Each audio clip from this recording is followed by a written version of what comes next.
Okay. Good morning, everybody. A Truth and Revelations podcast 2025. This is our first one. So, wow. I am going to wish you a Happy New Year. And I am going to say 2025 is going to be the biggest one yet for Truth and Revelations. I'm absolutely certain of it. And I'm sure we'll have a few nods from our lovely guest, Aunt Critchley. Hello.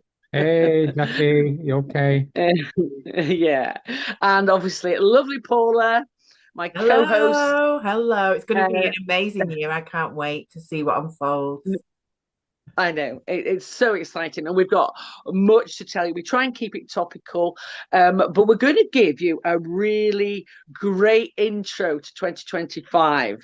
Now, a lot of people will know about this stuff, but Ant is an amazing pioneer, and he has been from the beginning, and he's done an incredible video which we'd like to attach to this. So, once you've watched the podcast, please watch Ant's video, and it's all about Rockefeller. Now, why would we be talking about Rockefeller? You're about to find out. So I'm going to introduce Ant straight away. Let's get straight into it. Just give us a very brief background of why you're so passionate about getting this information about out, and I know you're passionate about holistic health as well, which is very important too. Yeah, well, I mean, obviously, from 2020 and vision, it's 2020 vision in my eyes. That's the thing. I saw it coming because I've been down rabbit hole since about 2012. I had a spiritual awakening back then. And in my opinion, at that point, they came from my friends and my family. They came from my daughter and my son. So we had a pub at that period of time. We signed for the pub the day they shut the pubs. We played along for a little while until we just completely refused to shut, and we weren't playing along with the silly games. I refused to treat people like cattle, and it cost us dearly, unfortunately. But at least I can sleep at night knowing that we did absolutely the right thing. And it was at the very beginning where I'm trying to, as we all are, trying to wake people up, if you like, and say, look at this alternative viewpoint. And we had a one-way narrative. And I created a website and a little brand called Truth.Connector at that time, and I was building a resource for people with links to actual articles, so they can go and reference these things and say, well, actually, Bill Gates is this because of this, and here's the proof. So I was building that Evidence, yeah. resource. So I've been passionate about it because obviously we are heavily programmed, traumatized, conditioned from birth, and it's affecting people. Nobody really finds out who they truly are without breaking through these programmings. And unfortunately, these awakenings are very painful, but they're very important, especially as they are continually trying to poison and intoxicate the planet. And I'm not saying that everything that they put out there is bad either, but Yeah. there is an awful lot of bad, and people are running on their autopilot, and they're just not thinking for themselves and taking responsibility for themselves. They are just accepting what the man in the white coat or the person on the BBC is going to tell them. So it's important that we try and at least bring knowledge to the table. And that's why I'm passionate about it.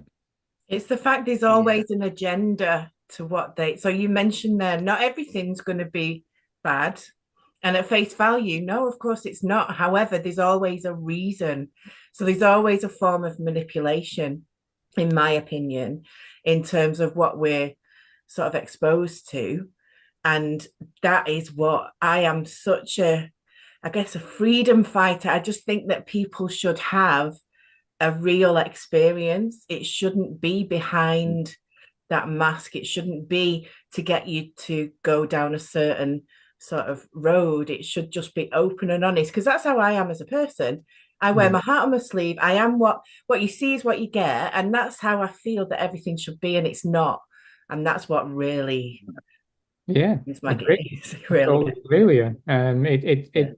They are taking us for a merry dance, and there are billionaires in the public eye where a lot of truthers are still being taken for merry dances, and will continue to do so. Unfortunately, you know, we're in this reality that we find ourselves in. We are constantly looking for a savior, and that's part of our trauma, and our indoctrination. But actually, what we need to do is take some more responsibility for ourselves, Accountability. and understand actually we are the powerful beings. We are the ones that have got all the cards. Actually, we just give it away. The thing is, you know, being an holistic therapist as well, we have the power to heal ourselves. We do need a little bit of help, or we do need that support, but we do have that power. And what really frustrates me is that, you know, doctors and the people in white coats, as we say, are not necessarily bad people, but they're brainwashed too, and they have been educated by the very people who are doing these bad things. So you know, and I certainly know in my own background is that, you know, you don't know what you're talking about. Only doctors, lawyers, accountants, they're the big people. They're the ones that we should follow. I was literally told that from birth, and I always questioned it. So I want to go straight into what influence then did John Rockefeller? Because really he is the pinnacle of how it all began. And so yeah, just tell us briefly why he is so important in this. Well, Rockefeller, he's a brutal, ruthless businessman, and he had enormous wealth from owning Standard Oil in the late 1800s. And at the beginning of the 1900s, the sort of science world were getting a little bit excited about petrochemicals and the fact that they could create a synthetic kind of drug. So in the early 1900s in America, everything was natural health. You know, they were taking the remedies from the Native Americans, etc., etc., and health was taught that way in the early 1900s. Rockefeller, being the brutal businessman that he is, and this is part of the problem in the world today, is the fact that, you know, we're dealing with a lot of greed and narcissistic kind of behavior, which is just spread everywhere. So these kind of people are ruthless. Now he's got a massive amount of wealth, so he's seen another opportunity, and that's what he did. So Rockefeller didn't see competition. You see, people like him don't see competition. In fact, his quote is competition is a sin. So he gets rid of competition. And that's why people in the white coats are educated the way they are today. Because Rockefeller, not only did he buy into a pharmaceutical company in Germany to start creating this stuff, he also then infiltrated education and the medical schools by offering massive grants. So all these Big Pharma situations, the reason why they're educated so much is because they're funded by the pharmaceutical companies that make the money. It's a spiraling circle, and Rockefeller was the man that started that. It's just, and once you know that, you can't unsee that, and you start questioning more. And we should, anybody watching this, we should be questioning everything. You don't have to listen to us, but you know, you've been given some information here. Start doing the research, and it will always lead back to the same people. And John Rockefeller was one of the main instigators, wasn't he? So he had a business strategy, didn't he? He decided on a business strategy, which infiltrated, as you've just said, the medical schools, but our education system. So it was always about brainwashing from the very beginning, and why our education systems are not great either. Can you give us a bit of insight on that as well? Yeah, they're not, like I said, these people are not daft. I mean, at the end of the day, if they can control the message, so it's not just the education, it's the message as well, isn't it? So you can Yeah. control the narrative, you control you control the education because that's what, we don't know anything else. If you get a child from growing up to the age of 7, you pretty much indoctrinated that child, haven't you, with the information. Your parenting, your parents are indoctrinated and you're indoctrinated. This is a long-term plan, long-term game that these guys play, and these wealthy families, they're in cahoots, and they literally know exactly what they're doing. And they what we have to understand as well is when you're looking at these billionaires as potential saviors, they don't give a crap about you. They don't care about you. You'll be dead tomorrow to them and they'll sleep well at night. They don't care. They're not interested. All they're bothered about is their bank account and staying in control. And that is it. Yeah. So, people like Rockefeller and he was in cahoots with Carnegie as well. They went about and dove into the medical schools, funded these medical schools, told them, in fact, not only funded these medical schools, but they made it illegal.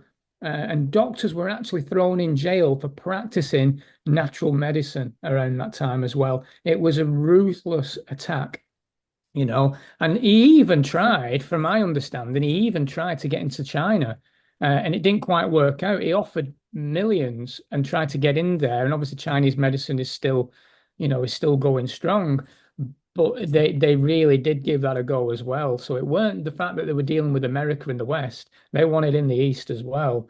These people are ruthless, and it's interesting as well that when he died at a very old age, but he died with his homeopathic guy next to him. He was still taking natural remedies. He wasn't taking his petrol pharmaceuticals that he'd standardized everywhere. It's quite amazing how he did it. But Genius. it's genius, but it just shows exactly Yeah. what we were going through in 2020. It's the same story, it's just the same Yeah. narrative. There were people that were trying to find alternative ways of dealing with whatever and were shunned, or worse still, lost their businesses, and suffered. And that still is going on today, So it's quite sad. But what's important is that we learn to understand where these roots come from, because that is from learning those situations that we can make change. And if the more people that learn about it, the more people can actually make some informed consent form, and actually think about what's going on rather than just queuing up at Big Pharma and accepting the needle, which is when you understand it as a bigger picture as well, you can kind of spot it with other things that are going on in the world, because there is a kind of a way that this is all done, and you can see it repeating. We had a guest on a few weeks ago who talks about thousands of years ago history repeating itself, and there's ways and means that happens. And once you're aware, you can start to, like you said, make change, because that's what I want to focus on now. How can people are scared, I know that for sure. People are worried. They might have a different viewpoint than they did back in 2020.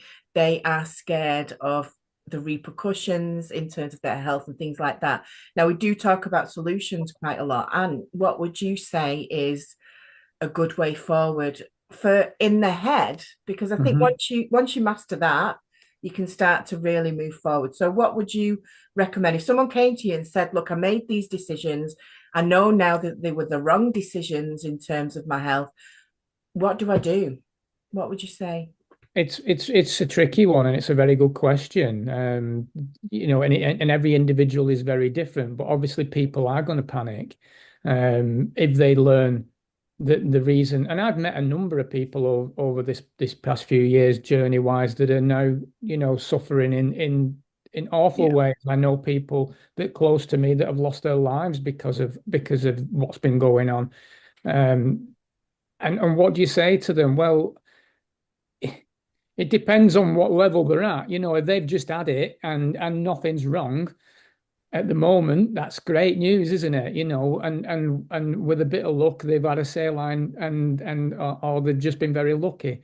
If you've got stage 4 cancer, which sadly one of my friends has got because of it, then it's a trickier conversation. Um, but ultimately, everyone's got a part to play in this. So if you're unwell, you know, we've got a part to play to educate the younger generations coming through. So if you're unwell, you've still got a legacy to leave behind as well. And you can turn all of this into a positive and make good change. But in terms of your mental health, that's a journey. You know, we each individual's got their own paths, and every individual is unique. So I would say you've got to find yourself. You've got to first, the awakening is tough. It's a difficult period when you start realizing that this illusion that we are placed in breaks down and your comfort zone has gone. You are going to have some mental challenges, unfortunately, some spiritual challenges. It's not an easy road. So you're going to have to take some time. You're going to have to be kind to yourself. You're going to have to find joy in the day. It's really important, you know, because the world is ruthless and the world is brutal, just like Rockefeller is. That is the world we're in. It's not an easy place to be, but there's a lot of love. There's a lot of positivity. There's an awful lot of amazing things. You know, when I had my breakdown when we lost the pub, you know, I made this very clear decision to myself and an intention that once I've figured out how to fix this in myself, I will teach others how to fix it too.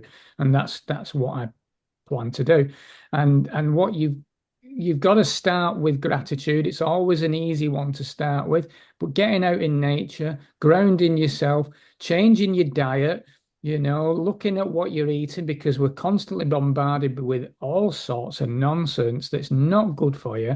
You know, start intermittent fasting, start drinking proper water, you know, and there's a lot of changes to be made that will make you feel better.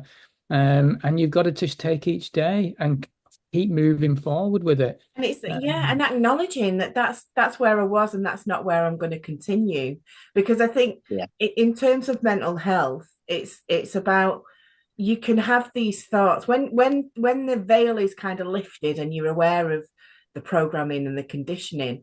You might have a thought and you might think, oh no, that's something that's been programmed.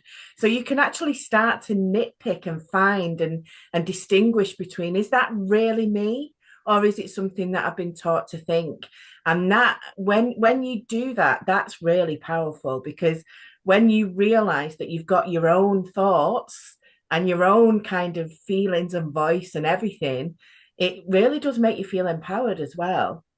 It's exactly that, and what we're in this time is a state of remembering who we truly are.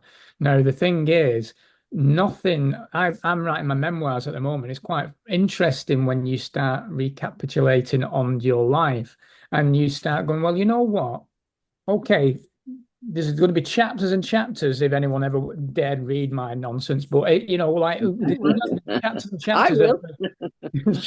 there's chapters and chapters of these what are stories. Now you take that those stories create your personal reality, and that's your personality. But they're just stories. They're actually not actually you. I'm Yeah. not Anthony Critchley. I'm not the body. I'm none of these stories. I come from somewhere else. There's a part in me that comes from somewhere else, and we can tap into that. We can change our story as well. So when I had my breakdown, it was like, okay, well, what's not working for me? You know, and you've got to look at that. What's not working for me anymore? And you can change that. I don't have to play that game just because I played No. it consciously for Yeah. most of my life.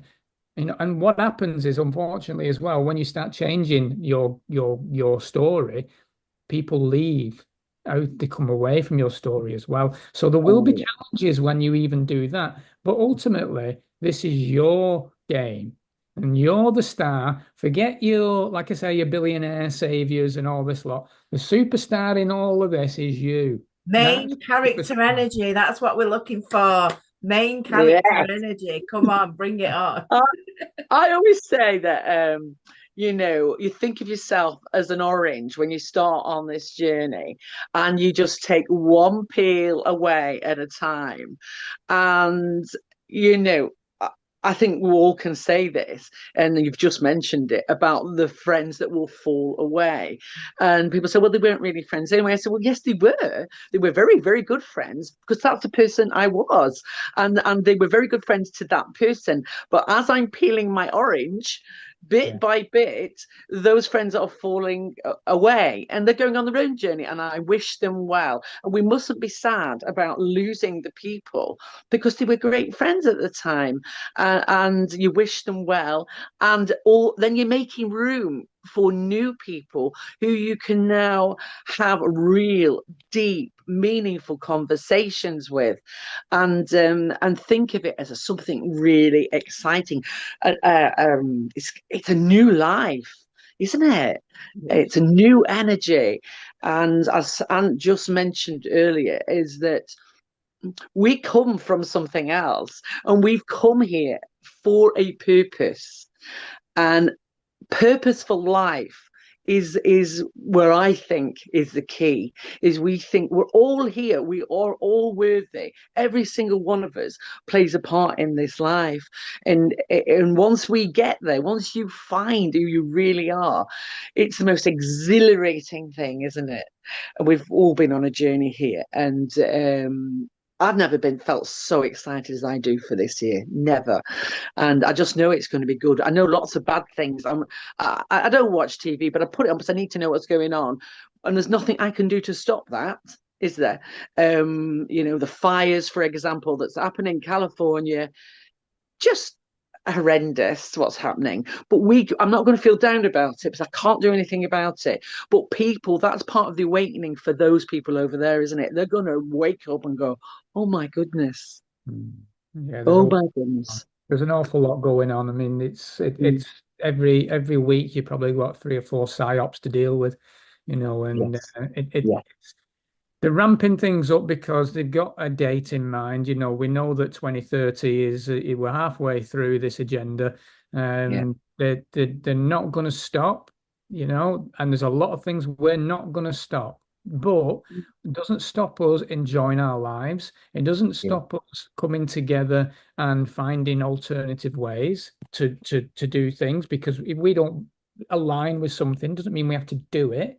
There's always going to be a way around things. Like the 2020 situation, there were ways around. I remember the council coming in, all full of my stuff as they're walking in, and they were saying, well, no, we've had complaints. And what do you mean you've had complaints? Well, nobody wears a mask in your pub. So, well, they don't. So why don't they? So, well, That's why we came, man. I'll just have to mention that for anybody who's watching this. Uh, Ant was one of the first pioneers, and I'll always salute you for what you did back then. It was a part of my awakening, and I just knew that what was going on wasn't right. And when I heard about the Crown, ironic name, in Croston near Southport, it's always got to go, and they meet up on a Tuesday. I'm like, oh, okay. And there we all went, and it was just, oh my God, sanctuary. But see, like all these people who thought like you're not going mad. That's so great. And so for you to do that from the very beginning, I really do salute you, Ant. And what you're doing now, just tell us a little bit about what you're doing. And obviously you're educating people, but a little bit more about your vision for what you want to showcase in the future. Okay, well, so the Stellify channel where the Rockefeller video is on, it delves a lot into consciousness as well. I do podcasts on there, but I do a lot of videos as well, and it tackles, we know that these families are out there and they do this, but they also use rituals, they also use dates, they also, they're up to all sorts of stuff, and part of that channel is to dive into those scenarios and recognize that there's more to this 3D reality that we're in. So it can get a bit deep, my Stellified channel, I'll be honest, so unless you're You know, you might think I'm a bit mad when you jump on there. I don't know, but it does get a bit deep because it's not just about dealing with people like Boris Johnson and Matt Hancock. It's dealing with some esoteric stuff as well. So that's what the Stellify channel's about. But I've just launched Becoming Stellify. That was launched at the beginning of this month, and that's me. I've got a little boat in Rufford Marina, and it's a little healing space that it's going to be. And I'm going to be doing counseling, guidance, um, hypnosis. So I'll do past life as well, and Reiki. So I'm going to be doing that on my boat. So that's been Wow. launched. My plan is to scale that up over a few years as well. We'll see where that goes. But ultimately, I want that to be a resource for people to help with their mental health and obviously awakening situations as well. So that's a journey that I've just started because it's dear to my heart. That's Fantastic. amazing. And that's right up my street as well with mental health and everything. I'll have to invite you to my group so that you can Yes, share that please. with other people, because that is an incredible offering that you're doing. I Yeah. appreciate that. I mean, like I say, my intention when I had that breakdown, and it was my second breakdown, I needed to figure out why it was happening. So that intention was I'm going to fix myself and then I'm going to teach people how to fix Yeah. their situations as well. But I fully appreciate and realize that every individual is unique and beautiful in their own way. Yeah. So what worked for me necessarily will not just work out the tin for someone else. But um, you know what? It's one of those people think that getting from A to B is what gets you happy, but there is no B, and Yeah. that's the whole point. You know, Yes. there Yeah. is no B. You know, we Endless.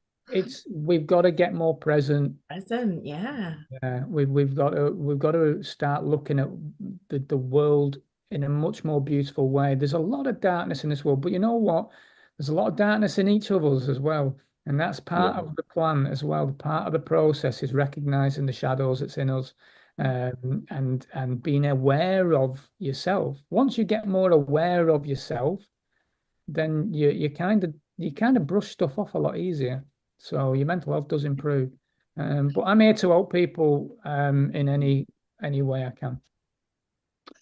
That's absolutely amazing. And there's so much we've all got to give and we've all got to play a part in this, and you said earlier we're all looking for someone to lead us, but we have to, by doing all these things individually, getting our own personal journey, we can empower ourselves. And we have been, I like to use a word every year, and my word is empowerment. And that Mm. is to empower myself, thus empowering others. Have Yeah. you got a word? I'm putting you on a spot here, Ant. Find a word. What word would you use? Well, I think remembrance is the key. You know, we've got to remember where we're from and who we really are. And Stellify means to be the star that you are, and it's to find that. So that's where it is for me. We're all stars. We all come from the stars, and we are that. Um, we are not the programs they put us on. We're not the conditioned individuals that we are. That's what stresses out. That's what brings our mental health into question, because we are controlled by all of these fearful factors that they throw at us constantly. So we need to use the fear instead in a more empowering way. Feel the fear and do it anyway. Well, the fear can Yeah. take you places if we use it right, instead of being so scared that we just fall in line. We've got to push our way through that and kind of use that. And it's not easy. I'm not saying it's going to be easy, but Yeah. but you know what? Just take a walk in the morning and listen to the birds sing. I was out this Yeah. morning, it's freezing Look how cold. nature lives. It's beautiful. It's Yeah, I was beautiful. talking to, as you know, I've got multiple businesses, but I was talking to some of my business partners in one of my businesses, and they were a bit disappointed because things have kind of stalled for a little bit. And I said, well, don't be too disappointed, because this is a time we should be resting. If you look at how nature is, that's how we should be reflecting nature, and nature is hibernating, and that's what we should be doing. So if you feel that way, everybody else will feel that way, but we're forced to do certain things. We're forced to be on the go a million miles an hour every single day. We've not evolved to be that, and we shouldn't be. So, if things, anyone watching, if things are a little bit slow for you business wise at the moment, don't be disheartened, because it will pick up. It's just that people are kind of wintering at the moment. We are in winter, it's snowy, it's cold, and we want to kind of just, when spring comes, we'll be out there again. We need to reflect that. And that's going to come around very, very quickly. It's literally coming around. I mean, it's interesting that I just put a video out on the Gregorian calendar, and now that's used to control us as well. And it's there. They take us out of our natural cycles and away from nature. Everything that's coming at the moment, in terms of the tech, the digital imprisonment that they're putting out on us, is to take us further away from source and nature. That's their intention. So we've got to get back into what we are here about. My word for this year is radiance, because I know that and if you can see this, I mean, it's the first time I've sat here to do a podcast, so I didn't quite know that the lighting would be like this. You're looking radiant. It's appropriate, because I think all of us have a light inside us that we can shine and share. We just lose it with all of the stuff. And that's kind of what my goal for this year is, help people kind of rediscover that light, help myself shine it more, because I know that I've been hiding. I'm not going to do that anymore, and I don't think anyone else should either, because when we work together collectively as well, the communities that we have, we make a difference, and that's where we're going. So that's great. So on that, so many things, and the beauty is that we're working together. The key is collaboration, and if you're going on this journey, remember you're not on your own. There are literally millions, and I mean millions of us now, millions all around the world.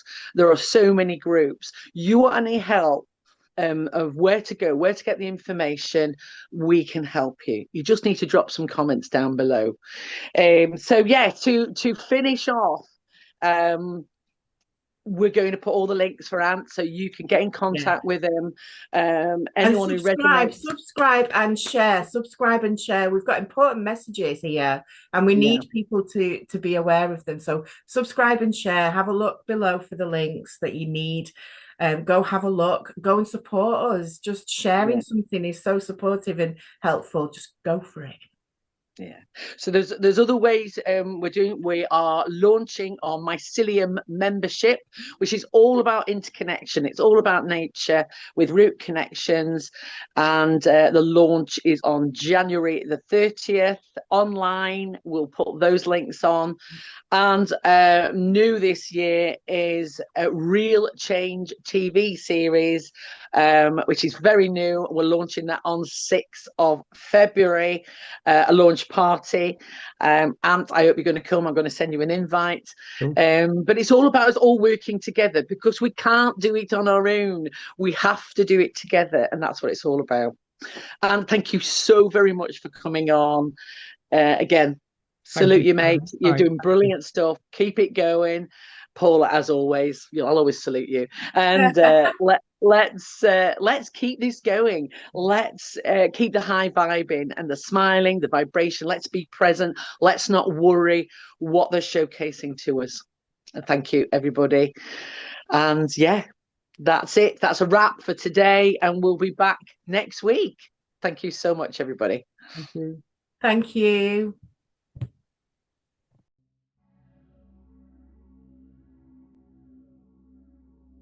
The dawn of the 20th century marked a pivotal moment in history, an era on the cusp of groundbreaking innovations and transformative industries. Amidst this fervour, a name echoed through the corridors of power and wealth: John D. Rockefeller. His story began with oil, the black gold that fueled the burgeoning Industrial Revolution. As the 20th century unfolded, the world marveled at the wonders of modern science. For John D. Rockefeller, these advancements presented not just a scientific marvel, but a tantalizing business opportunity. If oil could be transformed into a myriad of products, why not medicine? At the dawn of the 20th century, the American medical landscape was a tapestry woven from diverse threads. Yet, amidst this eclectic mix, a new force was emerging: allopathy. Rockefeller saw allopathy as the future of healthcare, a future he was determined to shape according to his own vision. In 1910, a seemingly innocuous report commissioned by the Carnegie Foundation would become a pivotal weapon in John D. Rockefeller's quest to reshape American medicine. The Flexner Report, influenced by Rockefeller's vision, advocated for a standardized medical curriculum centered around the principles of allopathy. Medical schools that embraced allopathy found themselves handsomely rewarded with generous grants from the Rockefeller Foundation. With the Flexner Report serving as a catalyst, the landscape of American medicine underwent a profound transformation. Rockefeller's vision of an allopathic-dominated healthcare system, fueled by the profits of synthetic drugs, began to take shape. The seeds of a medical system reliant on synthetic drugs and controlled by pharmaceutical giants had been sown. With the foundations of allopathic dominance firmly in place, John D. Rockefeller turned his attention to dismantling the lingering threat posed by traditional and alternative healing modalities. Thus began a calculated and ruthless campaign of discredit, aimed at painting traditional remedies and their practitioners as unscientific, backward, and even dangerous. The campaign was relentless, its message seeping into the public consciousness, slowly eroding the trust and confidence that had long been placed in traditional healing practices. The campaign of discredit, while effective in swaying public opinion, was just one facet of Rockefeller's multi-pronged assault on traditional medicine. By strategically influencing legislation and exploiting the power of the state, Rockefeller aimed to criminalize the very act of practicing traditional healing modalities. The legal system, meant to protect the rights and freedoms of individuals, was instead wielded as a weapon to enforce conformity and suppress any challenge to the emerging pharmaceutical paradigm. John D. Rockefeller's campaign to discredit and dismantle traditional medicine was not limited to overt actions like propaganda and legal suppression. He understood that true control required shaping not just actions but beliefs, instilling a deep-seated skepticism towards anything that challenged the allopathic paradigm. The seeds of doubt, sown strategically and nurtured over decades, have blossomed into a deeply ingrained skepticism towards anything that falls outside the realm of conventional allopathic medicine. As the 20th century marched forward, John D. Rockefeller's vision for American healthcare solidified. The public, bombarded with pro-allopathic messaging, embraced synthetic medicine. Traditional healing modalities were relegated to the fringes. Synthetic drugs marked a turning point in illness treatment.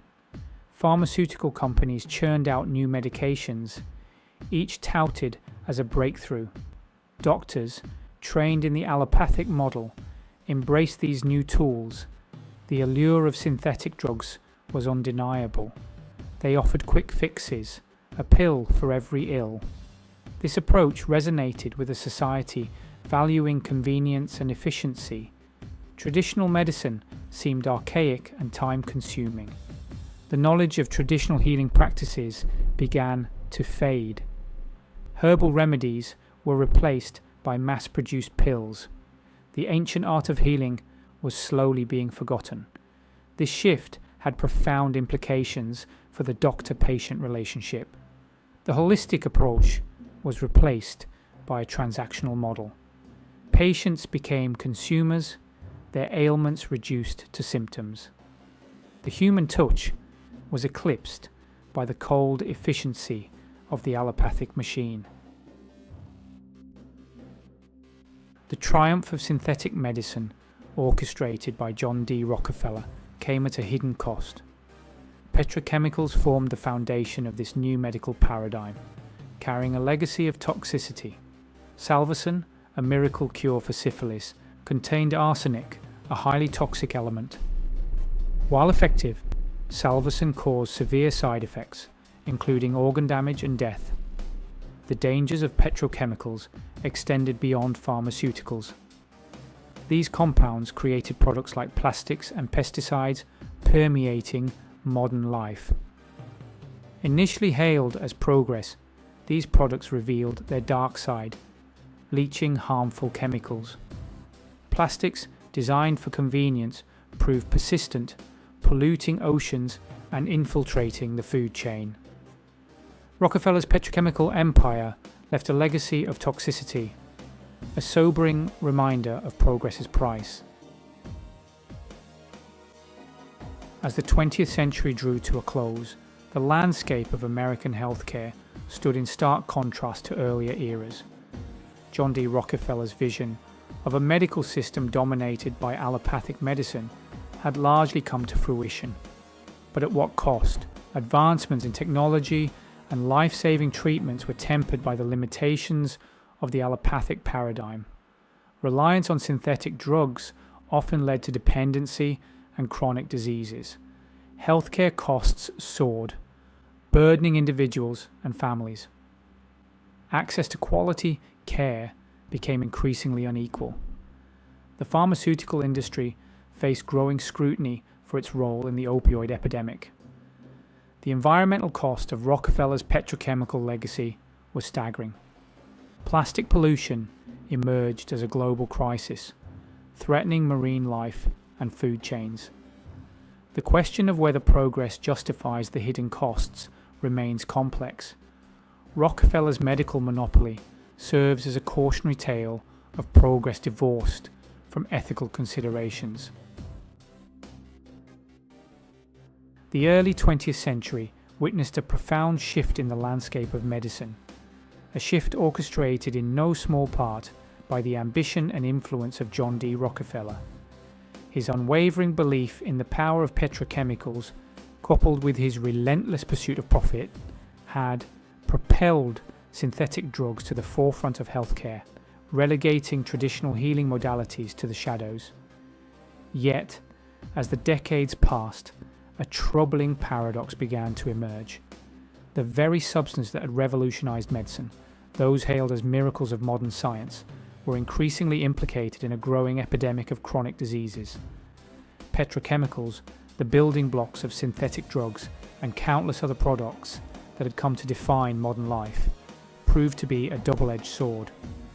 While they possessed often therapeutic potential, they also harbored hidden dangers, their long-term effects on human health, and the environment poorly understood and often ignored in the rush to embrace progress.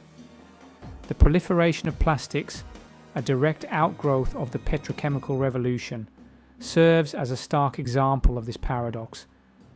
These versatile materials, initially hailed for their durability, affordability, and seemingly endless applications, quickly infiltrated every aspect of daily life, from food packaging to children's toys. Yet, as their use exploded, so too did concerns about their potential toxicity. Plastics, designed to be durable and long-lasting, proved highly resistant to degradation in the environment. They accumulated in landfills, littered landscapes, and polluted oceans, breaking down into smaller and smaller fragments, but never truly disappearing. These microplastics, as they became known, infiltrated food chains, ending up in the stomachs of marine animals and ultimately on the dinner plates of unsuspecting humans. The health consequences of this pervasive plastic pollution are still being unravelled, but mounting evidence suggests a disturbing link to a range of chronic diseases. Studies have linked exposure to certain chemicals found in plastics, such as BPA and phthalates, to hormonal disruptions, reproductive problems, developmental issues in children, and an increased risk of certain cancers. The legacy of John D. Rockefeller's petrochemical empire extends far beyond plastics. It is a toxic inheritance etched into our bodies, passed down through generations. Pesticides and chemicals contaminate our food, water, and air. They seep into groundwater, contaminating wells and aquifers. They drift on the wind, settling on homes and schools. Accumulating in fatty tissues, their effects magnify up the food chain. Children are particularly vulnerable, facing risks of neurodevelopmental disorders and cancers. The industrial agricultural model sacrifices health for short-term profits. The true cost of this legacy is rising chronic diseases and ecosystem degradation. The saga of John D. Rockefeller's foray into medicine stands as a stark reminder that the pursuit of profit, when left unchecked, can cast a long and pervasive shadow. His ambition, while undeniably instrumental in shaping the modern world, also illuminated the potential for exploitation and manipulation that lurks within systems driven solely by financial gain. The echoes of his medical monopoly reverberate through the corridors of our healthcare system even today, shaping the way we perceive illness, the treatments we seek, and the very nature of the doctor-patient relationship. The pharmaceutical industry, born from the ashes of Rockefeller's carefully orchestrated dismantling of traditional medicine, continues to wield immense power and influence. Its marketing prowess is undeniable, its message seeping into every aspect of our lives, from television commercials to doctor's office visits. The promise of a pill for every ill, first whispered in the early 20th century, has become a deafening roar, drowning out alternative voices and perpetuating a cycle of dependency on synthetic solutions. The cost of this dependency is measured not just in dollars and cents, but in the compromised health of individuals and the erosion of trust in the healing power of nature. The rise of chronic diseases, many linked to environmental toxins and lifestyle factors, stands as a stark testament to the limitations of a medical model that prioritizes symptom management over addressing root causes. The control over medical education, so strategically secured by Rockefeller through his philanthropic endeavors, continues to shape the way future generations of healthcare practitioners are trained. The emphasis on allopathic principles, while undeniably valuable in certain contexts, often comes at the expense of a broader understanding of holistic health and the interconnectedness of mind, body, and spirit. This narrow focus can limit the range of treatment options considered, leaving patients with a sense of powerlessness and a reliance on a system that may not always serve their best interests. The story of John D. Rockefeller's medical monopoly, while disheartening in its implications, also carries within it a seed of hope. By understanding the historical forces that have shaped our current healthcare system, we can begin to reclaim our health, empowering ourselves with knowledge and seeking out alternatives that resonate with our values and priorities. The first step in this journey of reclamation is awareness. By educating ourselves about the history of medicine, the rise of the pharmaceutical industry, and the suppression of traditional healing modalities, we can begin to see through the veil of propaganda and make informed choices about our health and well-being. The internet, for all its flaws, has become a powerful tool for accessing information and connecting with like-minded individuals who are questioning the status quo. A wealth of resources exists, from websites and blogs to documentaries and books that offer alternative perspectives on health and healing, exploring the potential of nutrition, herbal medicine, mindfulness practices, and other holistic approaches. Beyond information gathering, reclaiming our health requires a shift in mindset. It requires embracing a proactive approach to well-being, one that recognizes the interconnectedness of our physical, mental, emotional, and spiritual selves. It means listening to our bodies, honoring our intuition, and seeking out practitioners who treat us as whole beings, not just a collection of symptoms. This shift towards a more holistic and empowered approach to healthcare will not happen overnight. It will require a conscious effort to challenge ingrained beliefs, to question the messages we have been bombarded with, and to explore alternatives that may have been dismissed or marginalized by the dominant medical paradigm. The journey may be challenging, but the rewards are immeasurable. By reclaiming our health, we not only improve our own well-being, but also contribute to a collective shift towards a more just, equitable, and sustainable healthcare system, one that honors the wisdom of traditional healing practices while embracing the advancements of modern science.